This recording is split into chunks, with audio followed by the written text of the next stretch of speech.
तो नमस्कार दोस्तों, स्वागत है आप सभी का ऑनलाइन फर्स्ट यूट्यूब चैनल पे। इस वीडियो में हम बात करेंगे उत्तर प्रदेश से निकली दो भर्ती की नोटिफिकेशन के बारे में। साथ ही अगर बात की जाए खंड शिक्षा अधिकारी बीईओ के बारे में, इसके अलावा नई प्राथमिक शिक्षक भर्ती को लेकर और साथ ही टीजीटी पीजीटी के बारे में एक एक करके सारी जानकारी आपको मिलेगी। लेकिन आप लोग वीडियो को आजकल देखते हैं, लाइक करना भी भूल जाते हैं, शेयर भी नहीं करते अपने दोस्तों के साथ, जिससे कि जानकारी ज़्यादा से ज़्यादा लोगों तक नहीं पहुँच पाती है। चैनल को सब्सक्राइब करके बेल आइकन को अवश्य दबा लें, जिससे कि जानकारी आपको ही मिले और आपके दोस्तों को भी उसके लिए शेयर कर दें। चलिए दोस्तों, वीडियो शुरू करते हैं।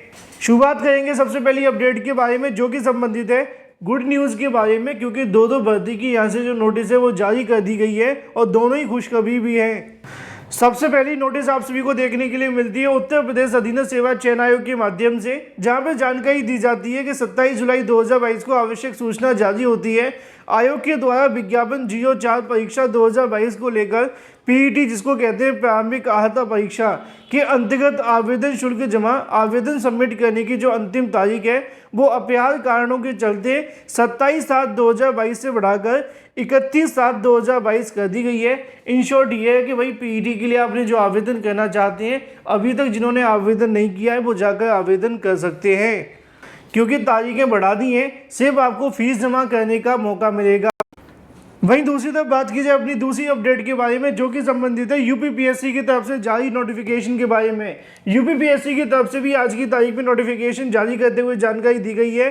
सम्मिलित राज्य प्रवर अधीनस्थ परीक्षा 2022 मतलब PCSP 2022 को लेकर यहाँ से जो नोटिफिकेशन है वो जारी हुआ है, जिसमें लिखा है कि प्री परीक्षा के अंदर 60,000 के समथिंग यहाँ से जो अभ्यर्थी ने आवेदन प्राप्त हुए थे, लगभग 6 लाख हुए थे, 60,000 नहीं है, जिसमें से परीक्षा देने के लिए लगभग 3,29,000 अभ्यर्थी पहुँचे थे। इसके अलावा यहाँ पर सफल होने वाले अभ्यर्थियों के बारे में जानकारी लिखी हुई है कि मुख्य परीक्षा के लिए 5,964 अभ्यर्थियों को सफल घोषित किया गया है। मुख्य परीक्षा का कार्यक्रम के लिए सफल अभ्यर्थियों ऑनलाइन आवेदन शुल्क जमा करने की प्रक्रिया के संबंध में पृथक से प्रेस विज्ञप्ति जारी की जाएगी। कट ऑफ देखने के लिए अंतिम चयन परिणाम घोषित होने के लिए आप सभी ऑफिशियल वेबसाइट पर जाकर चेक कर सकते हैं। बात करते हैं अपनी अगली अपडेट के बारे में, जो कि संबंधित है उत्तर प्रदेश लोक सेवा आयोग के माध्यम से आने वाली खंड शिक्षा अधिकारी भर्ती के विज्ञापन के बारे में, जिसका नाम है बीईओ। जैसा कि दोस्तों आप जानते हैं कि खंड शिक्षा अधिकारी बनने के लिए पदों की संख्या तो कम आती है, लेकिन आवेदन इसमें भी PCS की तरह 5 से 6 लाख आ ही जाते हैं।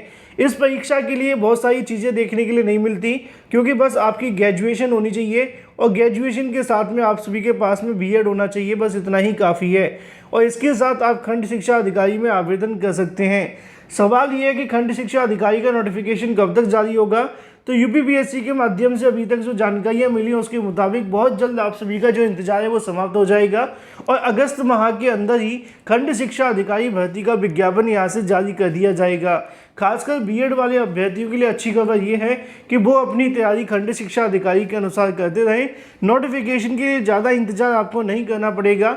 लगभग संभावना बताई जा रही है कि अगस्त के लास्ट तक यूपीपीएससी खंड शिक्षा अधिकारी का नोटिफिकेशन जारी कर देगा। पदों की संख्या लगभग 175 की समथिंग रह सकती है। अभी तक जो अध्याचन मिले उसके आधार पर अगर 100% अध्याचन में भर्ती आती है तो 175 पद आपको देखने के लिए मिलेंगे। तो अच्छा मौका उन सभी अभ्यर्थियों के पास में है जो खासकर यहाँ से इंतजार कर रहे थे खंड शिक्षा अधिकारी के लिए। अगस्त के मंथ में आपका इंतजार भी समाप्त हो जाएगा, अपनी तैयारी करते रहें। बात करते हैं अपनी अगली अपडेट के बारे में, जो कि संबंधित है उत्तर प्रदेश में आने वाली नई प्राथमिक शिक्षक भर्ती के विज्ञापन के लिए। प्राथमिक शिक्षक भर्ती के विज्ञापन के लिए सरकार ने चुनाव से पहले 17,000 की घोषणा की थी। उस समय पर 17,000 को लेकर छात्रों ने विरोध किया था। 7 महीने बीत जाने के बाद ना तो 17,000 आई और ना ही छात्रों का विरोध शुरू हुआ। एक बार फिर से नई प्राथमिक शिक्षक भर्ती के लिए छात्रों के माध्यम से 15 अगस्त के बाद धरना प्रदर्शन दिए जाने की तैयारियां की जा रही हैं। उसके बाद क्या होगा ये तो 15 अगस्त के बाद पता चलेगा। लेकिन वर्तमान में BEd को बहाल करने के लिए भी अभ्यर्थियों की तरफ से एक याचिका दाखिल की गई है, जिसकी सुनवाई हाई कोर्ट से लेकर सुप्रीम कोर्ट में हो रही है। लेकिन इसी बीच अगर बात की जाए एकेडमिक को ख़त्म करने के बारे में, यहाँ पे बहुत सारी अगर बात की जाती है BEd अभ्यर्थियों की तरफ से नई प्राथमिक शिक्षक भर्ती के विज्ञापन के लिए रणनीति बनाई जा रही है, क्योंकि BEd को बहाल करने के लिए उत्तर प्रदेश से लेकर सुप्रीम कोर्ट तक याचिकाएं लगी हुई हैं। तो अब BEd वाले अभ्यर्थियों का पहली जो प्राथमिकता है वो यही है कि उनको प्राथमिक भर्ती के अंदर बैठने का मौका मिले, जैसे ही उनको यहाँ से प्राथमिक शिक्षक भर्ती के अंदर बैठने का मौका मिलता है, फिर यहाँ से अभ्यर्थियों के माध्यम से प्राथमिक शिक्षक भर्ती में एकेडमिक को ख़त्म कर सीधे सुपर टीईटी के माध्यम से भर्ती कराने के लिए जोर दिया जाएगा। अभ्यर्थियों की तैयारी है कि अगर हाई कोर्ट की तरफ से या सुप्रीम कोर्ट की तरफ से प्राथमिक में बीएड बनाम बीटीसी को लेकर अगर कोई फैसला सुना दिया जाता है तो उनका जो अगला टारगेट होगा वो एकेडमिक मेरिट को ख़त्म करने के लिए होगा, जिससे कि ज़्यादा से ज़्यादा बीएड अभ्यर्थी चयनित हो, ऐसा मानना है बीएड छात्रों का। बहुत सारे संगठनों के माध्यम से एकेडमिक को ख़त्म करने के जो प्रयास हैं वो किए जा रहे हैं, लेकिन प्राथमिक से बीएड बाहर के मुद्दे की वजह से अभी उनकी जो रणनीतियाँ वो तैयार की जा रही हैं। जैसे ही सुप्रीम कोर्ट अपना फैसला सुनाता है कि प्राथमिक शिक्षक भर्ती के अंदर बीएड सम्मिलित होगा या जो भी फैसला सुप्रीम कोर्ट का होगा, उसके बाद अगला जो टारगेट होगा बीएड अभ्यर्थियों का वो एकेडमिक मेरिट को ख़त्म करने का और सीधे सुपर टीईटी के माध्यम से नई शिक्षक भर्ती करवाने का होगा। अब ये कितना सही होगा कितना गलत, ये तो अलग अलग अभ्यर्थी की अपनी अपनी राय है, क्योंकि बीएड वाले छात्र करेंगे तो उनके लिए सही है और प्राथमिक में बीटीसी वाले छात्र करेंगे तो उनके लिए गलत है, क्योंकि यहाँ पे दोनों की अलग अलग लड़ाई है।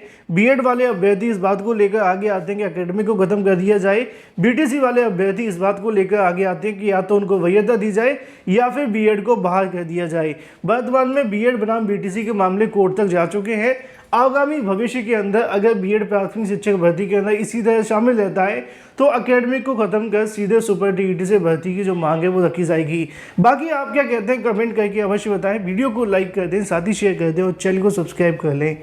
बात कर लेते हैं अपनी अगली अपडेट के बारे में, जो कि संबंधित है टीजीटी पीजीटी भर्ती को लेकर। टीजीटी पीजीटी भर्ती के अंदर कट ऑफ ज़्यादा जाती है, उसकी दो वजह हैं। पहली वजह तो पदों की संख्या, क्योंकि पदों की संख्या बहुत कम होती है।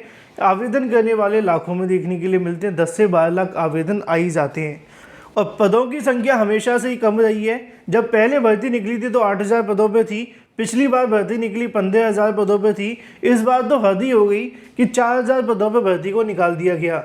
तो ऐसे में एक तो गलती ये है कि भाई पदों की संख्या कम रहती है, पहला। दूसरा सबसे बड़ा कारण ये है कि चयन बोर्ड उसको गलती माने या फिर सुविधा माने, क्योंकि इस बात को लेकर अपने अलग अलग तथ्य हो सकते हैं।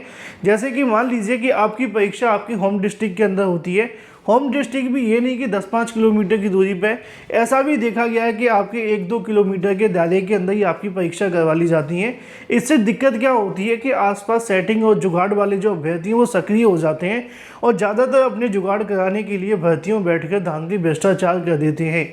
और जब पदों की संख्या ही 3-4 हज़ार होगी और पूरे 75 जिलों के अंदर परीक्षा घर घर के कोने पे देखने के लिए मिलेगी, तो इससे नुकसान ये होता है कि परीक्षा में मेहनत करने वाले अभ्यर्थी बाहर हो जाते हैं। इस बात को लेकर मैं किसी पर आरोप नहीं लगा रहा हूँ, लेकिन मैं ये कह रहा हूँ कि भर्तियों के अंदर होने वाली धांधली भ्रष्टाचार के चलते जनपद स्तर पर परीक्षा होने से धांधली बढ़ने की संभावनाएं और बढ़ जाती हैं। सरकार ये कहती है कि हम जनपद स्तर पर परीक्षा इसलिए करवाते हैं जिससे कि परीक्षार्थियों को ज़्यादा दूरी तय न करनी पड़े। अभ्यर्थी ये कहते हैं कि हमें मंडल स्तर पर परीक्षा करवा लें, लेकिन परीक्षा के अंदर धांधली भ्रष्टाचार होने से मेहनत करने वाले अभ्यर्थी बाहर हो जाते हैं। इसको लेकर आप क्या समझते हैं कमेंट करके बताएं। लेकिन टीजीटी पीजीटी के अंदर इसी गलती की वजह से पिछली बार भी कट ऑफ बहुत ज़्यादा गई थी, 500 में से 500 नंबर देखने के लिए मिले थे। इस बार भी ये परीक्षा जनपद स्तर पे होगी। पदों की संख्या इस बार पिछली बार से भी कम है, तो यहाँ से आप सभी जानते हैं कट ऑफ भी बढ़ेगी, जो कि निश्चित तौर पर पदों की संख्या के सापेक्ष सीटों के आवेदन बहुत ज़्यादा हुए हैं। और अगर सरकार यहाँ पर मंडल स्तर परीक्षा करवाए तो ज़्यादा संभावना ये बनेगी कि मेहनत करने वाला अभ्यर्थी चयनित होगा। बाकी आप क्या समझते हैं कमेंट करके बताएं। फिलहाल इस वीडियो के माध्यम से इतना ही।